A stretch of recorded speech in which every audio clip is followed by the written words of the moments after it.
Sejam muito bem-vindos ao Pode Sentir, o podcast que vai transformar sua advocacia de dentro para fora. Um espaço para despertar o seu potencial e transformar comportamentos em conquista. Você está no lugar certo. Eu sou Gisele Turcin de Oliveira Vivan, sou especialista em desenvolvimento pessoal, inteligência emocional, sou analista de perfil comportamental, advogada e também sou presidente atual da Comissão de Inteligência Emocional da OAB de Itapema. Olá, eu sou Tuane Silva, advogada, consteladora sistêmica, pós-graduanda em comportamento humano. E hoje, para o nosso podcast, nós temos um ilustre convidado que eu gostaria de apresentar. Marcel Santos, é cristão, esposo da Lili, pai do Mark e da Emily. Amélie, obrigada. Né? Amélie é maravilhosa. É legendário, cidadão canadense, 27 anos de experiência profissional, sendo 4 anos internacionais, atuando como líder na GE Healthcare no Canadá, na região de Montreal, MBA em Gestão de Projetos pela FGV, Gestion de Projet pela Université du Québec, Montréal, especialista em Planejamento e Gestão de Negócios pela FI Business School, engenheiro industrial eletricista, formado pela Universidade Tecnológica Federal do Paraná. Isso mesmo, uau. Service Manager pela Latina América na General Electric Healthcare, International Master Coach pela Florida Christian University, Business Coach Integral Sistêmico pela Febracis, analista de perfil comportamental, perito em reprogramação de crenças, certificação Green e Gold Belt pela Febracis, perito nível 7, Master Coach e Master Trainer Febracis de Balneário Camboriú e Florianópolis, palestrante internacional e mentor em negócios. Seja muito bem-vindo, Marcel. E já adianto que todo o meu inglês e o meu francês ficou Perfeito. a leitura do seu currículo extraordinário. Seja bem-vindo, Marcel. Muito obrigado pelo convite, fiquei bem lisonjeado, muito obrigado pelo convite e parabéns, viu? Olha, obrigado, estou em treinamento. Eu jogo esse trava-língua só para ver o pessoal falar o currículo e geralmente você foi a melhor apresentadora. Olha, então, obrigada, gente, impactada. A parte francesa, então, ficou très bien. É a pessoa certa, né? Oh, merci. Então, ficou muito bom mesmo, parabéns. É um privilégio estar aqui, poder servir vocês, né? A gente é uma companheira de jornada, uma parceira de jornada, nós tivemos transformações, fizemos cursos juntos. Sim. E eu tenho visto o trabalho de vocês, eu acompanhei ali nas redes sociais de vocês, falei, olha que interessante vocês estarem desenvolvendo um movimento tão forte na área de inteligência emocional dentro da OAB, que realmente, né, é um órgão disruptivo. Assim, disruptivo. Parabéns mesmo por esse movimento. Nossa, é uma honra muito grande, nossa, ter você aqui, Marcel. Meu colega de formação, né, e me marcou muito nossa história pelo seu apoio. O destravar, o começar é um desafio, Sim. Né, e continuar um desafio maior ainda, né, que eu falo a constância. E todas as vezes que eu estava num desafio, havia uma mensagem no meu Instagram do Marcel. E então não tinha nem como não convidá-lo para esse momento tão especial que é o nosso Pode Sentir, que é o nosso podcast sobre inteligência emocional, porque você realmente é uma das inspirações, né? Uma das minhas inspirações, seguir. Então vamos lá, né? Vamos lá. Hoje nós vamos falar sobre um tema incrível, que é liderança emocional, como construir times proativos e de alta performance. Vamos falar de um tema incrível, que é como desenvolver a mentalidade proativa, como criar times independentes de alta performance. Isso tudo baseado na nossa inteligência emocional. Vamos mergulhar no ensinamento da mentalidade proativa e também como você ter uma jornada de liderança, como você ter uma jornada de liderança emocional. E eu agora vou lançar, como sempre, as minhas perguntas para vocês pensarem. Momentos de reflexão. Atenção. O seu time pensa apenas ou executa? O seu time sente que pode errar e aprender ou ele vive com medo do julgamento?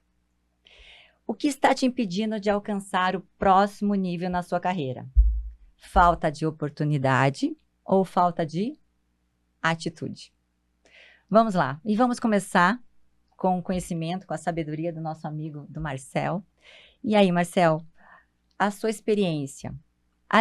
Quando falamos em liderança de escritório, de empresários até mesmo, né? Sim. O que mais você observa são profissionais muito técnicos, mas com pouca formação em gestão de pessoas. Por que isso é um problema tão sério que hoje a gente percebe? Então, eu vou fazer muito um paralelo comigo, tá? Porque, como vocês viram no currículo, eu sou engenheiro. O que o engenheiro está trabalhando com pessoas, né? Então, isso é algo que eu sempre trago nas minhas apresentações, dentro dos treinamentos. E foi na minha dor que eu percebi que tinha muitas lacunas, que por conta das minhas feridas emocionais, por conta da maneira com que eu aprendi a lidar com pessoas, lidar com liderando pessoas, até mesmo no dia a dia, você se relacionar, eu percebi que eu agia de uma maneira extremamente direta, objetiva demais, grosseira em alguns momentos, achando que a liderança ela deveria ser imposta ao invés de ser conquistada. Então, tudo isso me fez ter uma reflexão. E tudo começou em 2020, ali, quando entrou a pandemia. Eu estava na GE, mas já tinha estava trabalhando na área remota deles e estava liderando alguns grupos. E eu tive a oportunidade de fazer um treinamento, que a gente já fez também, que era totalmente voltado pela inteligência emocional. Sim. E eu sou engenheiro, mais uma vez, extremamente cético. E eu falava, o que eu vou aprender lá? O que eles vão me ensinar de inteligência emocional? Se eu domino muito bem as minhas emoções, tenho ótimos resultados, já morei fora e fiz várias coisas, já conquistei muitas coisas dentro da GE, por que eu vou aprender alguma coisa a mais? Então, no mais alto nível da minha arrogância e prepotência, eu percebi que o orgulho estava me cegando da evolução. E aí, graças à minha digníssima esposa, Liliane, ela me carregou para fazer esse treinamento. Então, eu fui ali meio que obrigado, não tinha que fazer, não podia sair na pandemia da casa, e aí eu percebi que eu tinha muitas fraturas emocionais que precisavam ser vistas. Por quê? Porque eu relacionava com as pessoas achando que eu sempre tinha que ir na pressão, na crítica, para poder conseguir alcançar alguma coisa delas. E não só no escritório, não só na empresa, mas também em casa. E na época eu estava com um filho de 2 anos, então eu percebi que eu poderia já também estar atuando desse jeito nele. E aí, após fazer esse treinamento, eu percebi que a ficha foi caindo, que a gente fala, a ficha foi caindo, e eu percebi que eu precisava olhar mais para mim. Sim. Que eu precisava realmente desenvolver inteligência emocional. E aí, nesse treinamento, eu saí com 3 decisões maravilhosas, que foi resolver os problemas que eu tinha, principalmente com a minha mãe, o relacionamento com a minha esposa e atuar de uma maneira mais autorresponsável dentro da empresa, com inteligência emocional.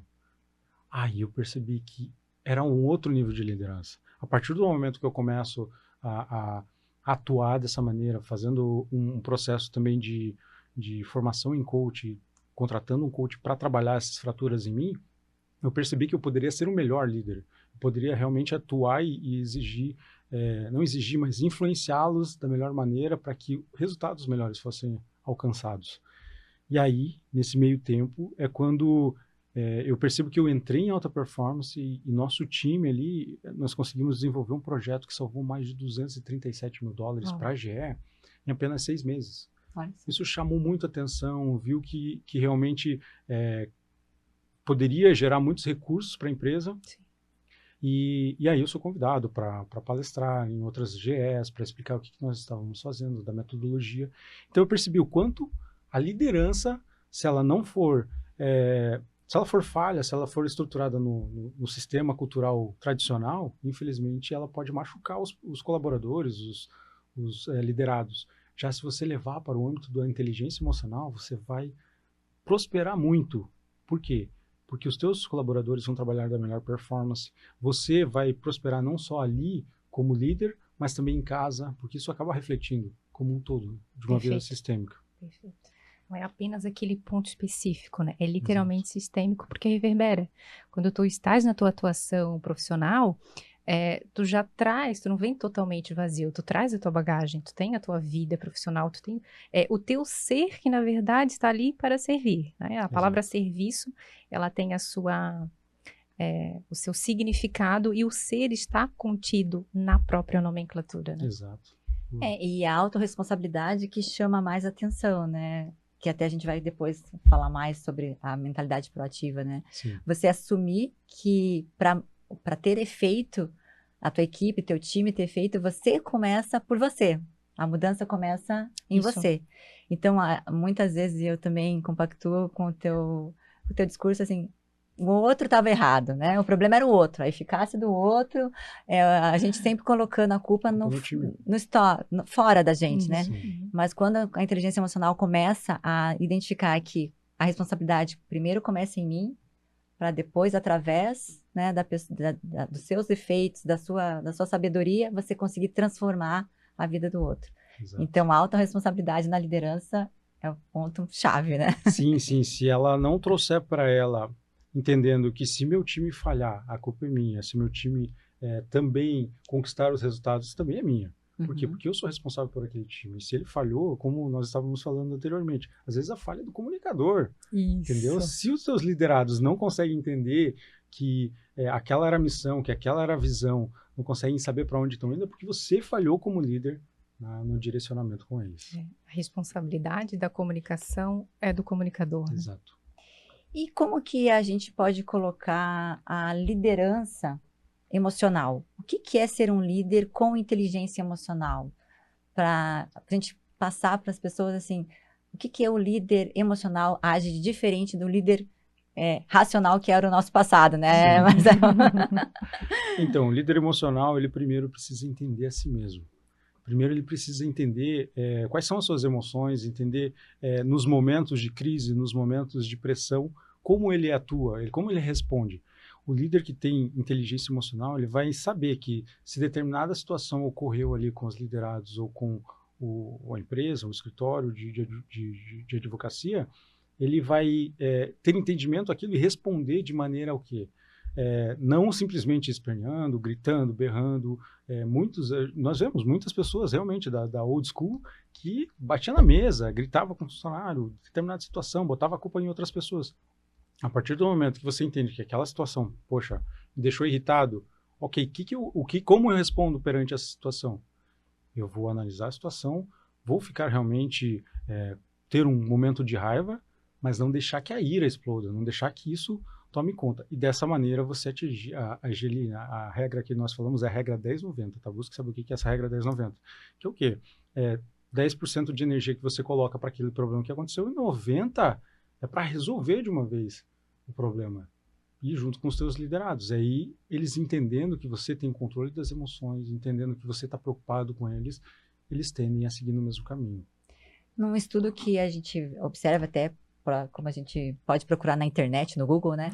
A inteligência emocional é o diferencial competitivo do século XXI, né? Sim. A gente entende que a questão razão, que é a qualidade técnica, ela é a gente consegue ter acesso com muita facilidade.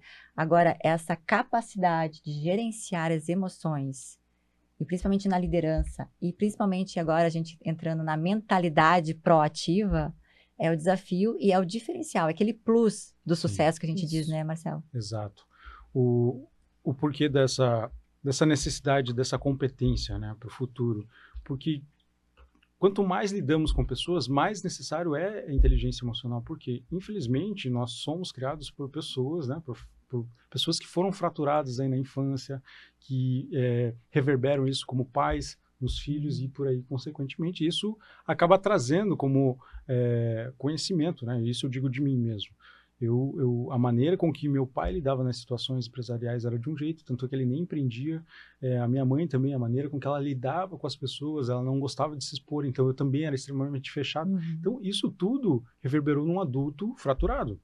A partir do momento que eu descubro que eu carrego uma coisa muito maior, que pode influenciar outras pessoas, que eu posso potencializar mais pessoas, e aplico isso dentro da minha profissão, uau, o resultado que nós colhemos é muito maior. Trazendo para a mentalidade proativa, né, o que eu fiz quando desenvolvi essa metodologia? Eu apliquei para os meus liderados ferramentas de coaching mesmo. E apenas perguntando para eles, entendendo o que eles gostariam de viver, como estava a vida sistêmica deles, entendendo qual eram os objetivos que eles tinham lá na frente, como que eu poderia, como líder, ajudar eles a conquistarem seus objetivos. Então, assim, eu fui vendo as portas se abrindo, a fisionomia daquele líder que sempre ditava, não, só quero os números, só quero os números. Não era congruente. E aí eles perceberam que, tendo essa abertura, eu consegui implementar esse projeto. E aí, como que foi feito esse projeto? Bom, a ideia era sempre agir com uma mentalidade de, ok, chegou um problema, o que vamos fazer? Eles já vinham com uma possível solução. Por quê? Porque eles estão no operacional, eles sabem como funciona. Então, como que a equipe consegue antever algum problema ou alguma situação? Então, eles já vinham com essa situação. E aí, eu ia capacitando cada vez mais para que eles pudessem responder da melhor maneira, emocionalmente, trazendo ferramentas que eles poderiam implementar para que eles pudessem também trazer soluções mais positivas, e aí, dessa maneira, potencializando cada vez mais os nossos resultados. E essa metodologia, ela também engloba 3 pilares, né? Então, nós focamos principalmente um time proativo, um time voltado para realmente pensar emocionalmente, com uma liderança emocional bem fortalecida, com indicadores otimizados. Então, nós tínhamos indicadores, e até eu estava pensando assim, será que o escritório de direito ele tem indicadores? Tem que ter. Deveria ter. Deveria, pelo menos, Eu digo que, em regra, não. Pois é. Mas aí está a importância de ter os indicadores, né? Exato. Porque aí nós conseguíamos saber para que norte estava indo, onde estava falhando, onde que tinha a parte de resolução, na parte de problemas que pintavam durante o processo lá operacional. E também, obviamente, sempre buscando o crescimento. Então, esse projeto ele foi baseado assim para sempre crescer e nessa liderança emocional. Você vê como a gente vê o quanto é importante a empatia da liderança, né? Muito. E o líder geralmente não tem a qualidade da empatia. Porque quando a gente fala de líder, a gente imagina aquela pessoa que dá ordens, né? Aquela pessoa que é a pessoa mais, né? Que tem mais energia, a liderança por si só parece que ser uma coisa, né?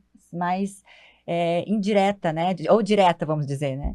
E aí você vê que os grandes líderes, eles têm uma grande qualidade que é a empatia, que é se colocar no lugar do outro, né? E eu vi que quando você fala ali, perguntar para eles, né? A pergunta é muito mais importante do que você dar as ordens. Não é? Parece que muda o resultado. Perguntar, o saber ouvir. Exatamente, a escutativa e saber dar o direcionamento. Então, a partir do momento em que o colaborador e que o time, no momento de um conflito ou de um possível problema, ele já vem com uma outra visão focada na resolução, isso é extraordinário. Em vez do time só apresentar o problema e agora o que eu faço, ele já vem com a percepção, ele já vem com a visão de uma possível resolução. Sim. Então, a inteligência emocional aplicada com essas ferramentas de coaching já trouxe aqui para mim a percepção clara de que portas se abrem. Assim, são portas tão grandes que podemos chamar até de portais de resolução, né? De tão vasto. E eu vejo assim que nos escritórios, e a maioria das dores que a gente fala, né? Você tem um corpo de sócios e o time, a gente chama time, né? A equipe a gente chama de time, né? Na questão da inteligência emocional. Até o Marcelo depois pode explicar por que é time que a gente chama, né? Tem pessoas que falam, time, né? Não é uma equipe, como assim time? Mas é muito importante até saber o significado do time, né? Ótimo. Por que time? Mas o que eles reclamam? Que os liderados, né? O time, ele sempre espera a resposta do sócio. Eles não conseguem solucionar os problemas. Então, parece que eu já tive um escritório assim, né? Que eu contratava pessoas para me ajudarem e, na verdade, eles faziam uma fila para esperar, para falar, passar o problema e dizer qual era a solução. Qual era a solução. Então, e sempre no operacional. Né, sempre. Então, assim, ao invés de ter mais gente me ajudando, eu tinha mais gente para trabalhar para elas, né? Porque eu ficava uma manhã inteira resolvendo os problemas e depois eu tinha que trabalhar. Então, cheguei a um ponto no meu escritório que eu não tinha mais colaborador, porque já que eu tinha que fazer tudo, eu fazia tudo sozinha. Exato. E isso é um grande defeito da liderança, né? Os sócios, eles não conseguem colocar que o time resolva os problemas, que é a proatividade, passar isso para os colaboradores. Exato. famoso empresário, né? Que é Aham. aquele que faz de Verdade. tudo um pouco, que Isso. está sempre no operacional, que está sempre se desgastando. E é isso, uma vez que você percebe, que aí já puxou vários conteúdos aqui, mas enfim, uma vez que nós, como profissionais liberais, somos capacitados, sabendo que temos que liderar pessoas, tá? Sabemos que temos que ter uma mentalidade empresarial, né, que era algo que nós estávamos falando anteriormente, e que precisa ter inteligência emocional. Se nós saíssemos desse jeito já dentro das faculdades, os negócios funcionariam muito melhores, os escritórios funcionariam de uma maneira mais ampla e performando cada vez mais, porque, infelizmente, é isso. Geralmente, o advogado, o engenheiro mesmo, ele abre um escritório, aí ele não aprende, o engenheiro, né, vou falar, não sabe vender, não sabe liderar as pessoas, não sabe passar as informações, porque é extremamente voltado ao quê? Mais a resultados, mais na razão, ao invés de humanas, tem mais dificuldade para você conversar, lidar com as pessoas, então é mais na dureza. Então, isso tudo acaba reverberando de uma maneira que a empresa ela não prospera, não cresce, porque fica sempre no operacional. Mesma coisa como você trouxe, o líder ali de direito, que você tem um time que está com aquela mentalidade de dependência, se você não doutrinar ele não, toda vez que você vier, você traga uma possibilidade de solução disso, tá? Ou eu vou te perguntar, como que você resolve isso? Como que você vai fazer isso? Como que você sugere que possamos solucionar isso? Entendeu? E aí a pessoa ela já vai começar a chegar até você já com essa, sabendo, opa, ele vai chegar lá, ele vai me perguntar como que eu resolvo. Tá bom, então deixa eu pensar. E aí ela já vai vir com a solução. Perfeito. É essa mente que a gente precisa mudar, né? Mas isso vem do líder. Exatamente, vem dele, vem do topo da pirâmide. Do posicionamento, né? O líder, ele precisa se posicionar como um líder que se preocupa com o time, que tem essa inteligência emocional e de que ele vai ser o coach mesmo. Eu sempre recomendo, assim, para todos os meus clientes, assim, olha, você precisa fazer um processo de coach. Tanto é que, se você for ver, nas grandes universidades do mundo, eles formam coaches. Por quê? Porque realmente os gestores precisam de coaching, né? Tem uma máxima do Eric Schmidt do Google, que ele é extremamente próspero, extremamente rico, com resultados maravilhosos na empresa, aí chega a Galloway e fala com ele, fala, olha, você precisa de um coach. Mas não, super bem, tô performando muito bem. Ele falou, não, você precisa de um coach. E a partir desse momento, quando ele realmente ouviu, né, colocou o orgulho de lado e realmente foi contratar um coach, ele performou ainda mais e teve melhor interação com a família dele, com os resultados dele. Entendeu? Então, assim, os líderes, eles precisam se desenvolver dessa maneira, sabendo perguntar, sabendo questionar, sabendo direcionar, aplicando ferramentas de inteligência emocional. E eu acho incrível, acho não, né? Tenho certeza que o melhor que a gente aprende na inteligência emocional e na nossa formação em coach, né, Marcel, é a pergunta certa. Exato. Como fazer a pergunta certa. E é um desafio, é treinável, a gente vai treinando, a gente vai se aperfeiçoando, mas o líder, como você falou, é ensinar as pessoas a pensarem, né? O líder eficaz, ele vai fazer com que as pessoas treinar para pensar. E como que ele vai fazer isso? Sabendo fazer perguntas. Exato. E é através da inteligência emocional, desses cursos, né? Desse autoconhecimento que você começa a conseguir formular perguntas, né? Exato. Porque meu maior desafio foi na inteligência emocional e no curso de formação foi isso, as perguntas, né? E depois, quando você começa a ter essa expertise, né? E você a prática, você começa a entender, de repente você começa a falar com as pessoas perguntando, né? Eu tenho hora que meu marido fala, para de me perguntar, chega. Coach comigo. Não, você tá me perguntando ou você tá fazendo coach, né? Porque é exatamente isso, para que a pessoa comece a se entender também, né? Sim. A se questionar ou a ela buscar a consciência dela. Isso, e buscar as respostas internas, né? Não buscar tudo externo e buscar a solução no outro, esperar pelo outro, né? Seja o protagonista da própria história, seja o comandante do seu próprio barco. Exato. Sair da zona de conforto, né? Sair da zona de conforto, exatamente. Porque é tão bom quando as pessoas resolvem tudo para nós, né? Isso. E é muito mais confortável. É isso que eu tinha no meu escritório, né? Já que eu queria fazer tudo, as pessoas estavam acostumadas a que eu fizesse tudo. Então, foi ali que eu trabalhava mais. Então, se você começa a mudar a sua postura, você começa a gerar nas pessoas a mentalidade proativa, porque o que a gente precisa é gerar nas pessoas isso, né? O que é uma esse desejo. mentalidade proativa? O que a gente pode falar sobre como eu posso me denominar? Eu sou proativo, né? Sim, é não chegar com um problema ali e simplesmente ficar esperando que ele se resolva sozinho. Como que eu posso sair disso? Até mesmo se perguntar. Até durante os processos de coaching que eu já fiz pelos números, em alguns momentos eu estava conectado com a pessoa, eu estava fazendo aquela pergunta, e aquela pergunta, além de reverberar na pessoa, ela também reverberava em mim. Eu falei, sem dúvida. será que essa pergunta foi para ele ou para mim? Porque eu tenho coisas aqui que eu preciso realmente tratar naquele momento. Então, essa mentalidade proativa de fazer perguntas, de questionamentos, de trazer essa inteligência emocional, realmente você se posiciona da maneira correta frente às situações para obter o melhor resultado mesmo. E saber conhecer suas emoções, ter a consciência disso, né? Geralmente, por exemplo, quando você vai chamar a atenção de um colaborador, né? O desafio de você corrigir as pessoas, né? Sim. Como agir dessa forma, né? Como você vai falar um defeito ou um erro para que ele não se desmotive e ao contrário, para que ele aprenda com o erro, que também o líder ele tem que ter essa inspiração, fazer essa inspiração, né? Não já acusar o erro, mas tentar buscar que a pessoa aprenda com esse erro. Como agir assim, né? Aí você tem que curar também as suas falhas emocionais, as suas feridas. As suas dores, né? Eu adoro nos treinamentos falar também da linha de losada, né? Sim, é isso que eu ia trazer agora. Explica para nós, então. Então, a linha de losada porque assim, todo líder ele precisa saber dar feedback.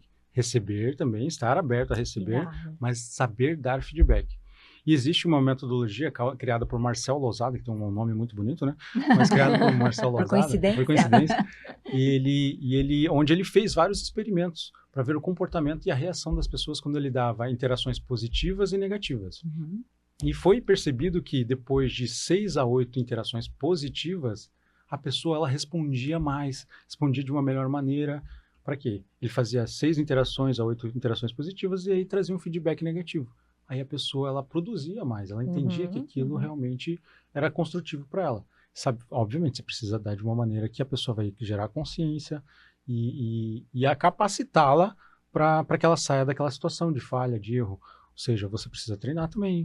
Você precisa constantemente desenvolver aquele time, certo? Eu percebi que essas falhas estão correndo frequentemente, então eu vou ter que realmente voltar a treinar no meu time.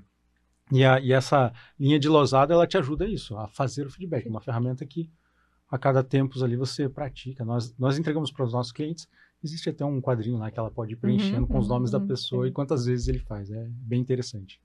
Até para os filhos funciona, né? Eu aplico isso com meu filho, né? Boa. Quando você vai chamar a atenção, porque o que acontece, quando você vai já colocar a crítica ou chamar a atenção do filho, se você já fala a parte negativa, a pessoa vem com defesa. Ela já fica com essa barreira de proteção. Ela se arma na defesa.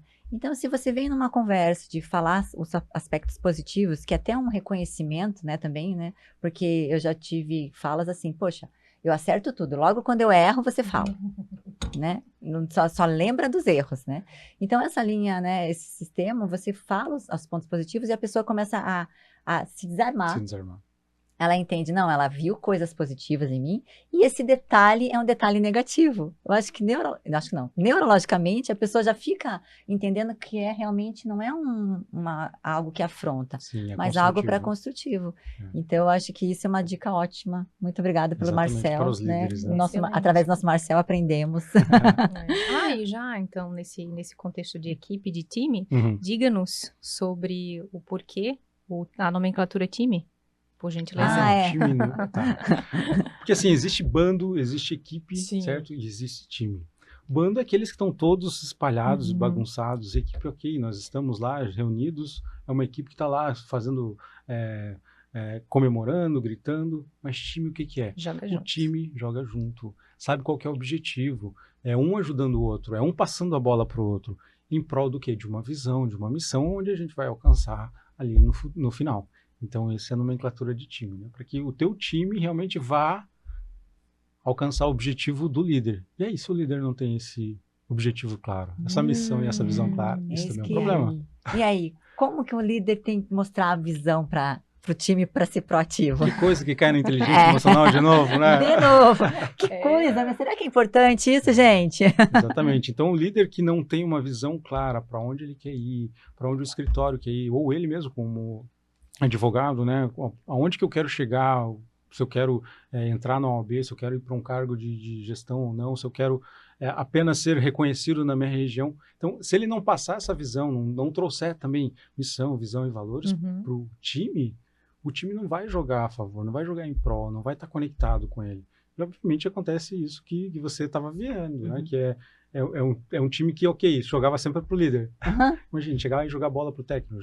Não, resolve aí pra gente, marca o gol lá, técnico. Sim. Eu quero que aconteça contigo. É o que aconteceu comigo. Aconteceu comigo também. É a visão, né? É você passar aonde que a gente quer chegar, onde a gente vai, né? Ter aquela visão de futuro. Porque, como aquela frase, né? Quem não sabe o que quer, qualquer lugar serve. Qualquer lugar serve. Onde sabe onde quer chegar, qualquer lugar serve. E é isso que falta para ter um time, né? O líder. E quais são as principais atitudes que um líder precisa adotar para construir um time de alta performance? Que atitudes que ele precisa ter, Marcelo, na tua visão? Primeiro, ele precisa ter autorresponsabilidade. Se ele não tiver autorresponsabilidade e ele não passar isso para o time dele, essa cultura de autorresponsabilidade não vai crescer, certo? Ele tem que ser também muito pontual, tem que ser muito conectado com o time a ponto de que eles vejam ele como um líder exemplar, certo? Então, de nada adianta eu ter um escritório e chegar sempre, sei lá, no período da tarde, né? Ou não ser compromissado com as entregas. Também ter uma agenda de cultura de envolvimento com o time. Ele precisa ter uma cultura de trazer quais são a visão, a missão do escritório, os valores, para que eles saibam realmente se é congruente, tanto dos liderados quanto com o dele e do escritório. E dessa maneira ele tem um melhor envolvimento. Então, assim, né, tem outras capacidades também, que é o que? Buscar sempre o desenvolvimento do time, você aplicar o desenvolvimento do time para que o time esteja sempre se desenvolvendo. Se você puder também investir em inteligência emocional do time. Nós atualmente estamos fazendo coaching em grupo assim, em algumas empresas e nós vemos os resultados aplicados na prática, assim, como as pessoas atuam frente a determinadas situações, e aí você percebe que o time ele se estrutura de uma maneira mais, pode prosperar mais, pode prospectar mais, pode agir mais estrategicamente, líder, que nós aqui seguramos a ponta para você, entendeu? Então, tendo esse complexo, esse movimento, todos unidos, assim, o resultado é muito maior. Sensacional. E quais são, assim, uma ferramenta, você já falou várias, né? Mas uma ferramenta que você acha ideal para que os sócios consigam entender melhor o seu time, para direcionar melhor o time, as atitudes, as relações pessoais até que existem na própria empresa. O que você sugere? Então, a começar com os sócios, na verdade, né? Eu gosto muito de trabalhar com sócios. Por quê? É como se fosse um casamento. Você precisa entender muito bem quem você é para tratar o outro da maneira com que ele gostaria de ser tratado, né? Existe uma máxima, trate o outro como você gostaria de ser tratado. Não é assim que nós trabalhamos. Trate o outro como ele gostaria de ser tratado. Isso. Por quê? Uma vez que você conhece a sua essência, a sua alma, o seu perfil comportamental, e você conhece o do seu sócio, você sabe ali como comunicar com ele, como ter entendimento, quais são as habilidades melhores dessa pessoa, e você sabe as suas, vocês conseguem trabalhar como engrenagem. Então, os sócios, geralmente, que eles conseguem investir nisso, na análise de perfil comportamental, que é uma ferramenta excepcional, ele tem mais entendimento e dessa maneira os dois eles começam a se complementar e performar ainda melhor.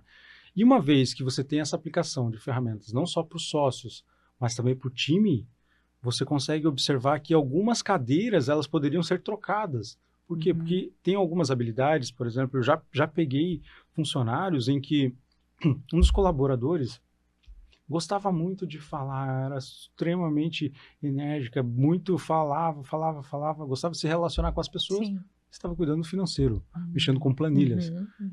Nós olhávamos aquilo e falávamos, nossa, como é que pode? Ela está presa ali, não está se sentindo bem. E aí, quando você traz essa consciência, nós conseguimos o quê?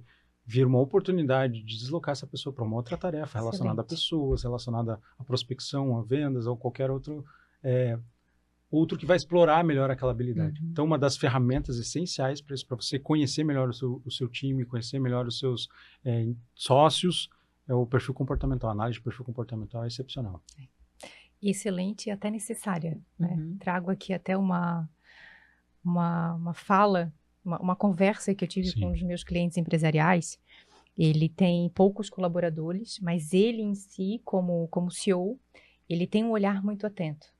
E recentemente ele ainda falou para mim, uma colaboradora, ela foi contratada recentemente, talvez para a vaga de expedição de produtos, porque era a vaga que estava aberta, perfeito. Sim. A colaboradora do setor de marketing acabou saindo e ficou aquela vaga em aberto. Mas ele, ao observar o próprio time, ele teve o start, a percepção de que, opa, aquela colaboradora que acabou de entrar lá para a expedição de produtos, ela tem um feeling muito aguçado para marketing. Eis que ele fez essa transição de departamento Sim. e foi fenomenal. Ele trouxe esse feedback para case. mim, esse Uhum. case, e eu fiquei muito, muito feliz por ele ter essa Perspicácia, né? De realmente Isso, de exatamente. perceber isso no Ele funcionário. ter essa visão. Sim. Isso é excelente. Já aconteceu também de sócios, de mesma coisa, voltado ao financeiro. Era um sócio que ele é extremamente voltado a relacionamentos, Uhum. comportamental, e eram 3 sócios, e ele estava extremamente focado no financeiro, cuidar. E uma das pessoas, que tem um perfil dominante, mais direto, controlador, ela ficava reclamando, poxa, o financeiro nunca tá certo, nunca tá redondinho, sabe? Eu não tenho segurança para tomada de decisão. Aí fiz essa análise de perfil comportamental dos 3, nós vimos e eu falei, olha, tá errado isso aqui. Vocês precisam mudar as tarefas, as R&Rs que nós falamos, né?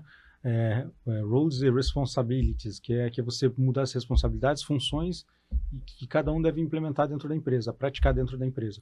E aí nós percebemos que o rapaz que estava cuidando do financeiro, ele era muito melhor prospectando, fechando o escritório lá, fechando novos clientes. E passamos para essa mulher, que ela tinha muita percepção, muita habilidade financeira. E aí eles começaram a entender que a empresa precisava realmente desse controle melhor, é mais absoluto. E, obviamente, começaram a prosperar mais. Por quê? Porque ele estava fazendo uma habilidade de prospecção, estratégico, fazendo crescer, e ela com um controle financeiro mais assertivo, mais correto, sabe? Então, Isso gera até economia de muito, dinheiro, né? muito. Sem Porque às vezes dúvida. você não precisa demitir funcionário, não precisa reestruturar todas as vezes, né? Tem empresário que fala assim, não, tem vontade de mandar todo mundo embora. Ou, Calma. né? Calma, Calma. né? Essa ferramenta, ela faz com que você não precisa ter o ônus da demissão, da reestruturação, Sim. da contratação, porque a gente tem que ter cálculos, né? O quanto é oneroso você demitir um funcionário. E só com essa análise de recolocar, remanejar as pessoas nos seus cargos certos. Às vezes a pessoa está no lugar errado, Sim. né? E remanejar isso, você não precisa mandar ninguém embora, né? Trazer uma crise até para você emocional, né? Porque mandar alguém embora, reestruturar todo, novas contratações e só remanejar e ter esse olhar atento à equipe. Isso, é ter esse olhar atento, porque muitas vezes, nesse caso, né, chegue aí esse momento de demissão, às vezes tantos talentos, eles são perdidos por isso, por talvez um pequeno ajuste, um olhar mais Exatamente. atento. Tem tanto ouro Exatamente. dentro desse sistema, que ele precisa ter um olhar um pouquinho mais atento. Sim. Dá trabalho? Dá, mas compensa. Não, compensa muito. Existe uma análise que nós vemos que você contratar uma pessoa errada, ela causa ali coisa de 3 vezes o salário daquela pessoa só naquele processo. Sem contabilizar o horário do gestor que teve que treinar, do líder de RH que teve que fazer entrevistas. Então, tudo isso, todo esse movimento onera muito a folha, onera muito a receita, né, do escritório. Outra coisa que eu acho interessante, a gente está falando de líder, né? Mas também, assim, como você ser uma pessoa proativa, né? A pessoa, né, em si, né? A gente fala a liderança proativa, mas você agir com proatividade, né? Eu vejo muitas pessoas falando assim, mas eu não tenho oportunidade, né? A pessoa não me dá a oportunidade, meu chefe não me dá a oportunidade. Peraí, você está fazendo alguma coisa para criar essa oportunidade? Você está passivamente esperando? Né? O que você move? A pessoa muitas vezes também feedback, né? Não sabe aceitar, só sou criticado. Tá, mas por que você é só criticado, né? Quais são, assim, as atitudes que a gente pode aqui, né, Uhum. nessa cúpula aqui de conhecimento, dizer para você mesmo se entender como uma pessoa proativa? Porque às vezes a gente comete atitudes, né, a falta de autorresponsabilidade, a culpa sempre é do outro e a gente não tem a consciência de que a Sim. gente está agindo sem proatividade, né? O que que a gente pode falar que seja uma maneira de que as pessoas entendam assim, poxa, nessa atitude eu não estou sendo proativo. Sim. Vamos lá, o movimento que traga essa consciência. É. Né? Traga essa consciência e depois também nos leve para ação, né? Porque Uhum. trazer a consciência, eu já sei disso, eu já sei disso, eu já sei O daquilo. que eu vou mas- fazer? Isso, exatamente, o que vou fazer agora? É. Você descreveu o Marcel de 2017, sabe? Por quê? É uma frase que assim, quem tá ouvindo, anote, tá? O seu pior inimigo é o seu último sucesso. Por quê? Eu tinha conquistado muitas coisas lá, né, na GE, lá fora, já tinha falado mais 3 novas línguas e tinha gerado ótimos resultados maravilhosos. E aí eu ficava esperando uma promoção, porque eu acreditava que os meus gerentes e gestores deviam me dar uma promoção. E não fazia nada. Produtividade tinha caído, porque eu já estava insatisfeito com a função que eu estava atuando naquele momento. E aí, esse treinamento que eu fiz gerou essa consciência de que eu precisava ser mais autorresponsável. Eu precisava... Se assim, muitas pessoas elas acabam colocando a culpa na economia, no governo, colocando a culpa em outras coisas e nunca é com ela. Ah, não, a minha esposa ou meu marido que realmente são críticos demais, cobram demais. Não. Se aquilo está dando errado, é por culpa sua. Se o teu relacionamento está falhando, é por culpa sua. Se a sua empresa não está prosperando, é por culpa sua. Então, a mentalidade proativa, ela começa a partir do momento que você fala, eu sou responsável pelos meus resultados. E aí aonde que tem algo que eu posso melhorar? Será que quando eu vou ao banheiro ali, eu vejo um papel no chão, eu vou lá e cato para deixar limpo ou eu simplesmente ignoro e continuo andando? Será que eu busco deixar o mundo algo melhor? Eu costumo ajudar as pessoas? Isso é algo que você pode adotar no seu dia a dia, de sempre ajudar a deixar algo melhor e na sua empresa, no seu negócio, o que eu posso melhorar? Ter um tempo dedicado para você pensar em 20 minutos ali do seu dia, o que eu posso melhorar na minha vida? O que eu posso melhorar no meu negócio? E faz essa pergunta e espera vir a resposta. E ali você vai tirar ouro. Por quê? Porque aí você vai ver que um processo pode ser ajustado, determinada situação, quando ocorrer, vai se comportar de outra maneira. Foi assim que eu desenvolvi esse projeto. Por quê? Porque eu vi uma lacuna onde a empresa gastava milhões com equipamentos sendo enviados para os clientes paravam as máquinas, não atendiam os clientes deles. Nosso time também gastava muito com viagens. Eu falei, poxa, será que nós podemos agir mais antevendo esses problemas, fazendo uma análise com antecedência? E aí nosso time começou, treinando o meu time, eu falei, olha, vamos fazer esse tipo de serviço. E aí nós economizamos não só em viagens dos nossos colaboradores, mas também em economia de peças sendo enviadas, e o cliente também ele ficava com o equipamento mais tempo rodando. Então, ou seja, foi uma decisão ganha-ganha-ganha, que nós falamos, que sempre todo mundo vai ganhar no circuito.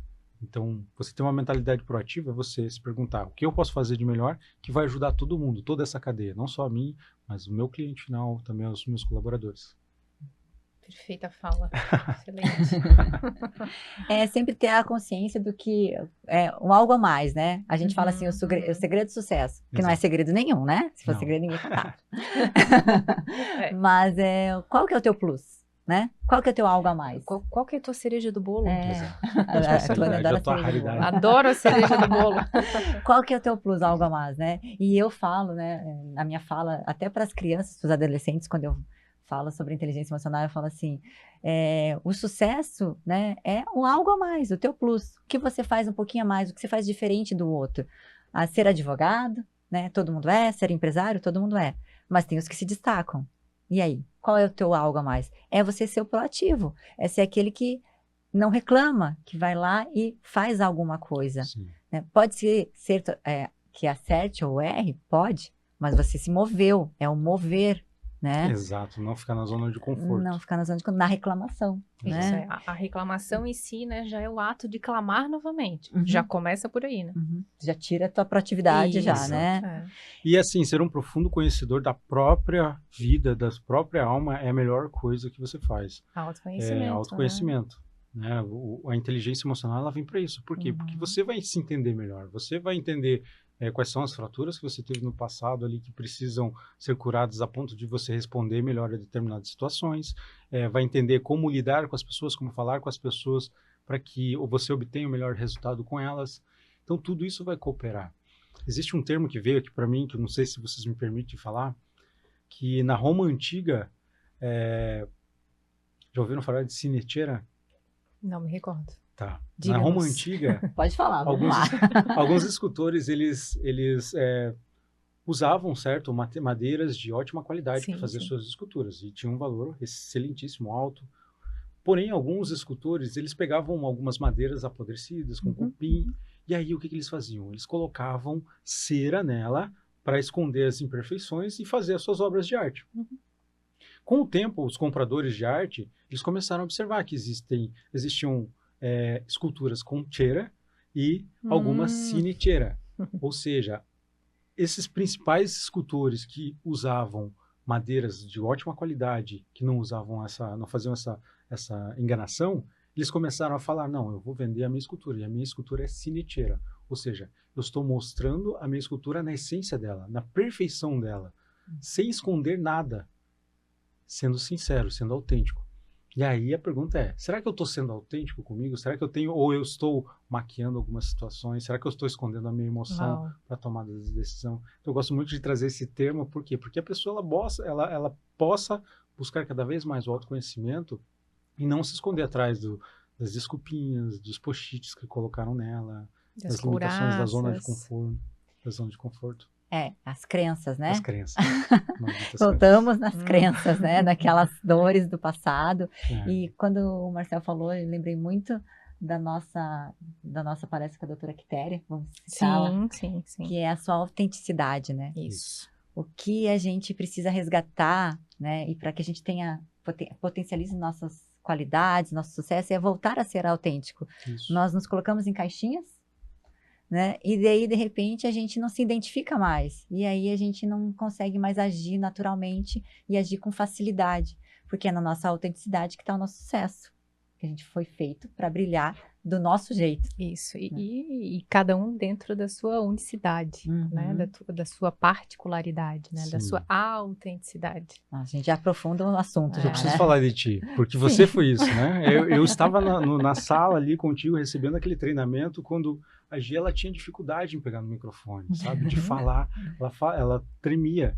E aí, quando aconteceu a ferramenta que você desbloqueou, que você foi convidado para fazer, se eu não me engano, uma live também com o Renato. Sim, ela fez aquilo ali, fez uma virada de chave, no dia seguinte ela já era outra pessoa. Abriu o portal. Outro comportamento. Ela expôs a cereja dela e ela começou em um movimento maravilhoso. Sabe, que por isso realmente eu estava sempre envolvido ali e motivando, porque eu vi a tua transformação e eu vi o quanto de vidas você impactou a partir disso. E tem impactado, né? Obrigada. Então imagina se ela tivesse... e continuará. E o quanto você continuaria fechadinha naquele casulo, sabe? Travadinha. Aquele orgulho, né? Aquele orgulho.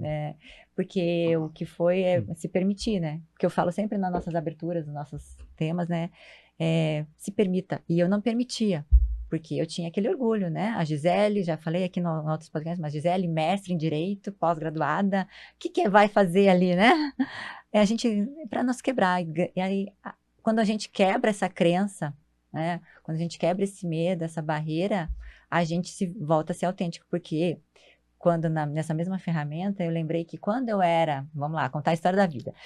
Quando eu era criança, eu não aceitava ficar na média. 7. Eu queria sempre estar com 9, 8, 10. Mas nas provas, eu tinha uma dificuldade. Mas eu adorava apresentar trabalho. Sim. E eu tinha uma professora de português, acho que eu já contei essa história, eu tinha uma professora de português que ela tinha uma mulher muito sensível, até um dia que eu gostaria de encontrá-la novamente. E ela, para aumentar a minha nota, ela fazia eu apresentar trabalhos. E era ali que eu tirava 10, 9, porque era a Gisele falando, a Gisele comunicando. Só que daí eu entrei em caixinhas, E eu só fui destravar na inteligência emocional, quando eu fiz as ferramentas. Mas a original era aquela menina eu estava na 5ª série, vamos lá, 12 anos, que apresentava trabalhos e colocava as ideias. A criança, né? A criança. No auge da sua essência. Olha só.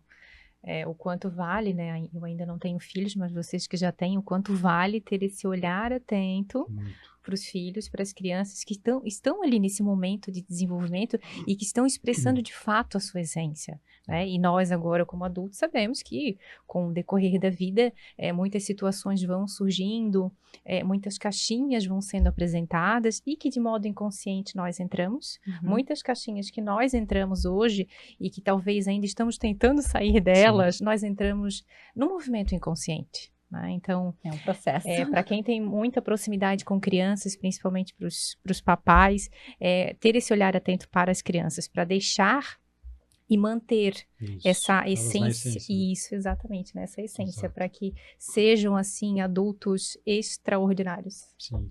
Momento coach.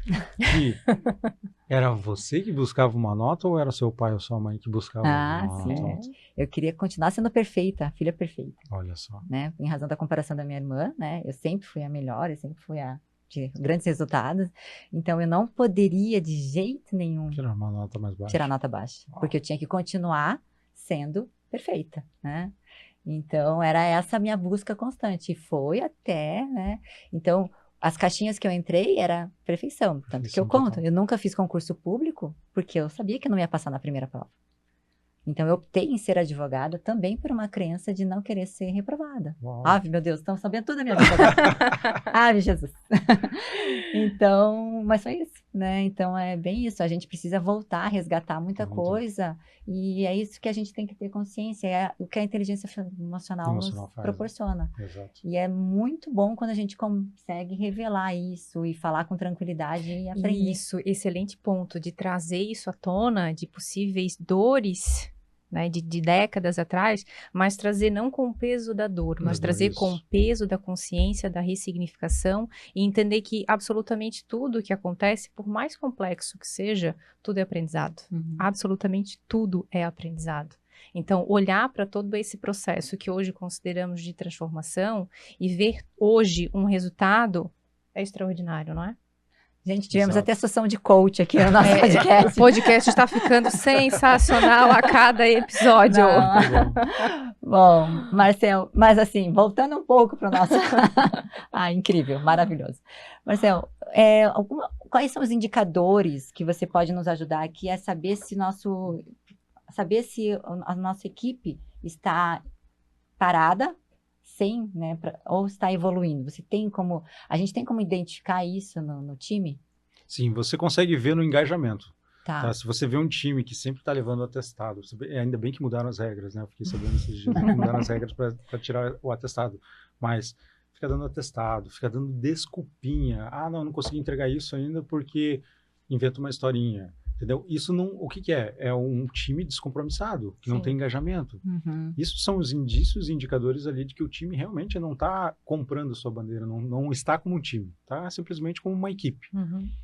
O time, ele precisa o quê? Realmente estar engajado, saber que essa era a missão, saber trazer sempre algo novo para ser melhorado, fazer rodadas, fazer reuniões frequentes. O líder, ele precisa fazer reuniões frequentes no começo da semana, talvez no fechamento da semana, mas para saber quais são os novos negócios, quais são os novos passos, as estratégias, o que cada um pode fazer, ouvir feedbacks, como que pode melhorar o negócio, como que não pode. E aí, a partir disso, você consegue entender, não, meu time realmente está comprometido, ou não.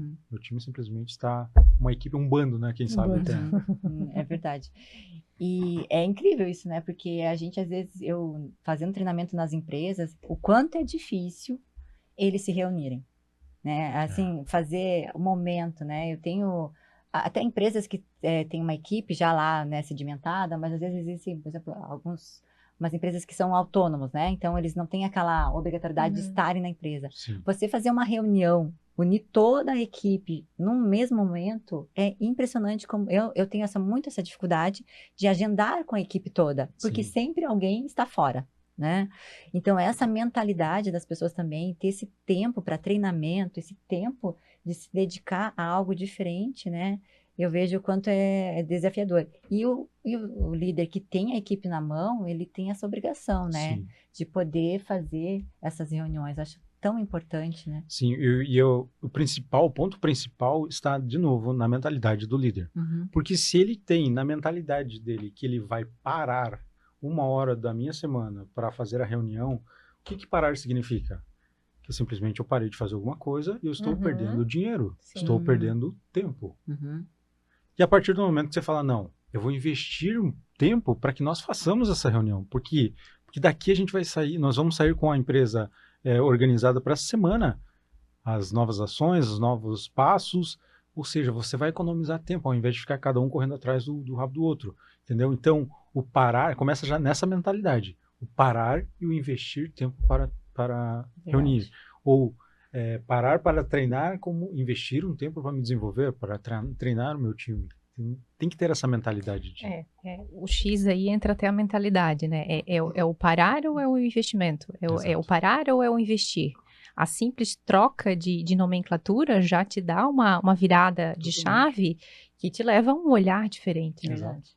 E é isso que tem que mudar, porque as pessoas entendem que parar, eu vou deixar de atender um cliente, vou deixar de ganhar dinheiro. E é essa mentalidade que está prejudicando muitas empresas de terem esse time com essa visão. Sim. Porque se você não consegue se reunir para dizer a visão, né, em cada um momento, não compartilha isso. Então, realmente, é você mudar, que é um investimento, né? Exatamente. Bom, mentalidade. Temos que finalizar. Como assim? Isso me deixa muito Realmente triste. foi um bate-papo, mas bem Muito leve. bom. Muito bom. Mas eu queria, né, pra gente... Tuane, tem alguma coisa a complementar? Olha, a complementação, eu estou só esperando o Marcel. Então vamos Nesse lá. momento, coach, estou aqui, ó, Não, animadíssima. essa foi fantástica, né? Nunca vi um podcast com coach, ó, você tá vendo, né? Marcel, então, a gente precisa da sua mensagem final. O que você deixaria para os advogados, empresários, pessoas, líderes e que querem ser líderes, né? Para que querem começar essa transformação, dar esse start, essa mudança, dessa proatividade. Entendi. Bom, o líder, o empresário, você deve focar em conhecer a si mesmo para depois você aprender a influenciar ou criar sinergia com o outro, com o próximo, com o seu liderado. Ter um entendimento também das almas que você está trabalhando junto, que você precisa ter esse envolvimento, esse entendimento. Tirar aquele estigma de que, ok, somos apenas uma empresa e títulos, e sim ter um envolvimento, tratar eles realmente como um time, que é todo mundo, todos jogando juntos em prol de uma missão, de uma visão, para que todos cresçam, não só focando só em si, em colocar o dinheiro no seu próprio bolso, mas sim para que todos cresçam de uma maneira conforme. Uau! Sensacional. Incrível. Valeu a pena esperar, né? Valeu. Então, pessoal, hoje falamos sobre como a mentalidade proativa, a inteligência emocional e a autonomia constrói times e pessoas extraordinárias. Se você é líder, gestor ou sonha em liderar, lembre-se, o primeiro passo é liderar a si mesmo. Você pode ser, ter, fazer tudo aquilo que você quiser. Basta decidir. Esse foi o Pode Sentir. Se você que nos ouve se identificou com esse conteúdo, compartilhe com os colegas e acompanhe os próximos episódios. No Pode Sentir, acreditamos que a verdadeira alta performance nasce do equilíbrio entre a razão e a emoção. Muito obrigada.